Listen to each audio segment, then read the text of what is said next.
Hello and welcome to another Bushwhacker review. Today we are going to be taking a look at Brad Keselowski's playoff Talladega win from 2017.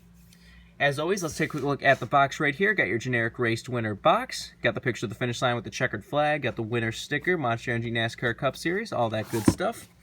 You see on the side, it doesn't actually have a render of the car, but it has a picture of like the prototype or sample of the car. That is the same thing they put on their site, too. They never actually gave us a render of this car. Just kind of like when they updated their site to a render, it was this, not a render. Not sure what they were going for there.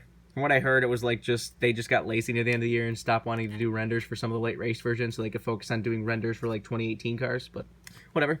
Talladega Superspeedway winner, standard finish. They made a total of 877 of these things. Standard finish, got your winner sticker, got your race schedule on the back, and all of that good stuff all around. Here is the car itself in its special Dale Jr. tribute paint scheme, but we'll get to that a little bit later.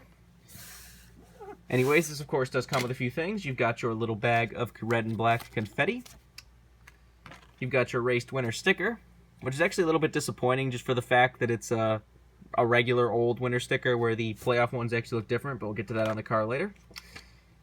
And here you've got your raced winner stat card, if you want to see that. Was just the Alabama 500, didn't really have a sponsor. It does actually mention on the back of the card that it was his 300 start and that it was a special Dale Jr. honored tribute paint scheme.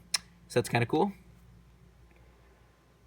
Very, very nice. You see it actually mentions how much that there was like multiple big ones and no one was left at the end of that race. But anyways, let's do a quick 360 of the car right here.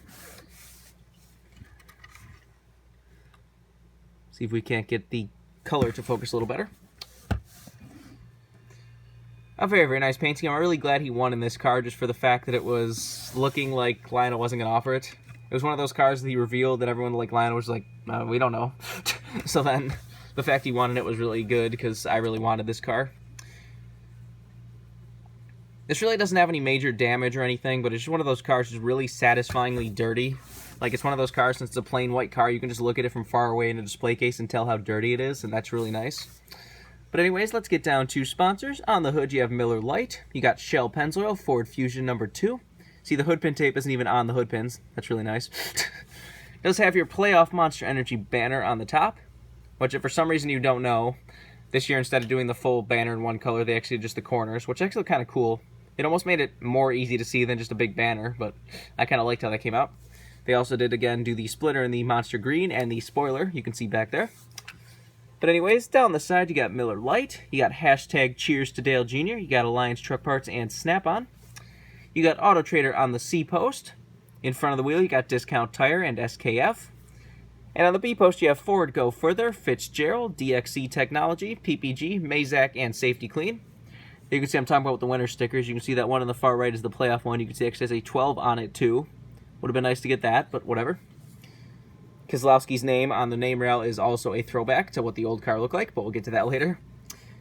Anyways, you got Monster Energy NASCAR Cup Series playoff logo. You got the Round of 12 logo. You got that. That has pissed me off the entire playoffs last year. Why in the world did they do it like that?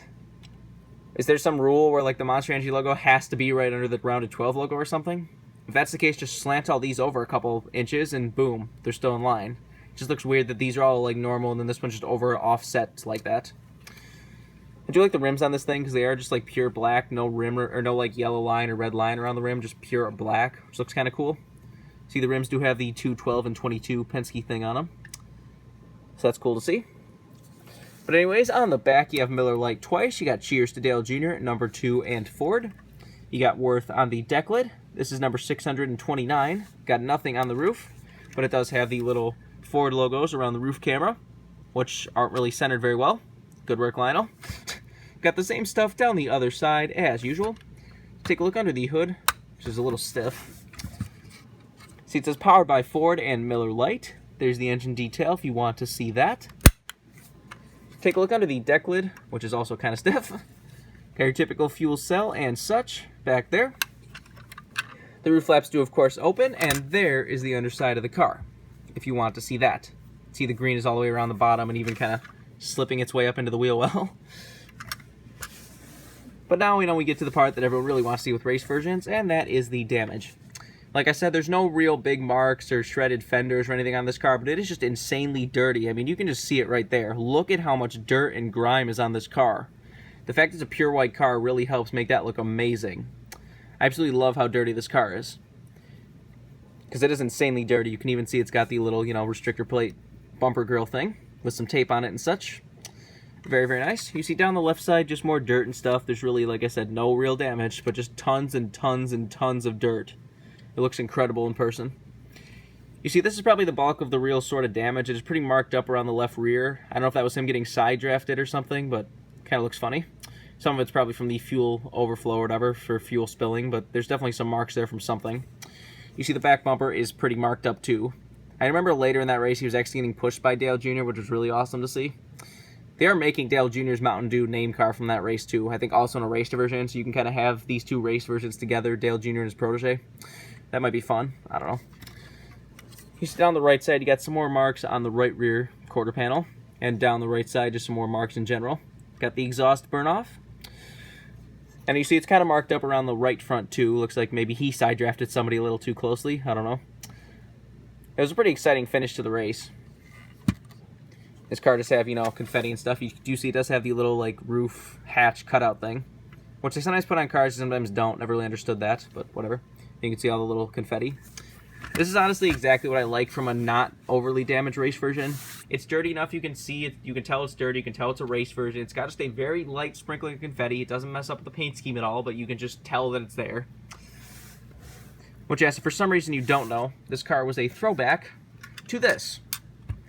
His Navy 88 car he ran for Junior Motorsports.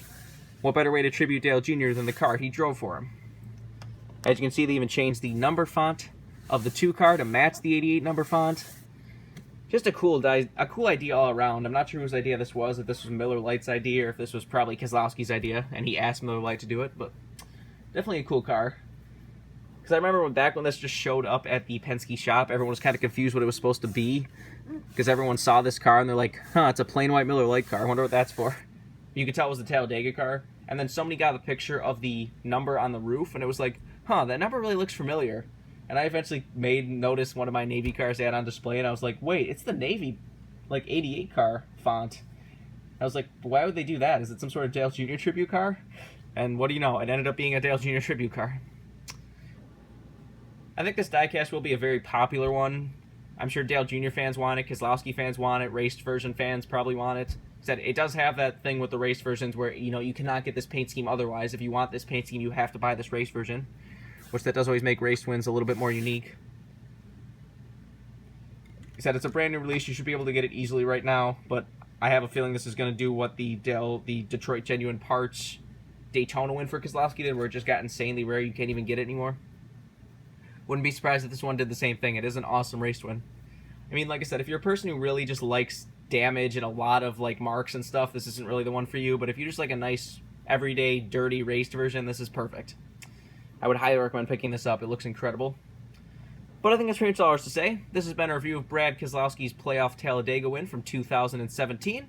Hope you enjoyed, and thanks for watching.